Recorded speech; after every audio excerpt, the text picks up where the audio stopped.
গায়ানায় toss জিতে আফগানদের বিপক্ষে ফিল্ডিংয়ে New Zealand. আগে বোলিং নিয়ে বিপদ বাড়ালো ব্ল্যাক ক্যাপরা। ৮৪ রানের হার নিয়ে মাঠ ছাড়তে হয় তারকা ঠাসা দলটাকে।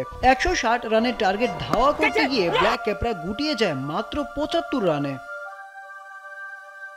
ব্যাট করতে নেমে দুই আফগান ওপেনার রহমানুল্লাহ গুরবাজ ও ইব্রাহিম জাদরানের সাবলীল ব্যাটিং দেখে শুনে রানের চাকা সচল রেখে খেলতে থাকেন এই দুই ব্যাটার।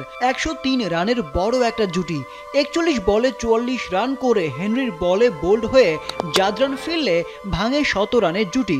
আজমাতুল্লাহ ওমরজাই ফেরেন ১৩ বলে ২২ রান করে। ব্যাট হাতে আলো ছড়াতে পারেনি অলরাউন্ডার মোহাম্মদ নবী।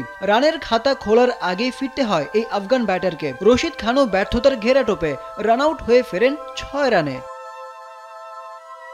শেষ মুহূর্ত পর্যন্ত টিকে ছিলেন রহমানুল্লাহ গুরবাজ।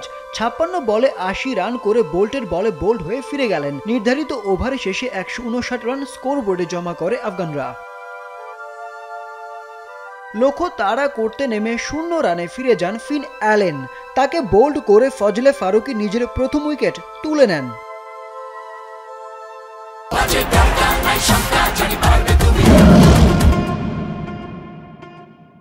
আফগান বোলারদের তোপের মুখে অকুল পাথারে পড়ে black cap batting line up. দলীয় ৫০-এর আগে প্যাভিলিয়নের পথে ৫ ব্যাটার।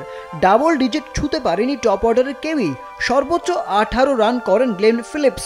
রশিদ খান ও ফজলে ফারুকীর বোলিং তোপে ৭৫ রানের বেশি করতে পারেনি কিউইরা। এই দুই আফগান বোলারই তুলে নেন ৪টি করে উইকেট। আরিফ উদ্দিন নবীন, নাগরিক।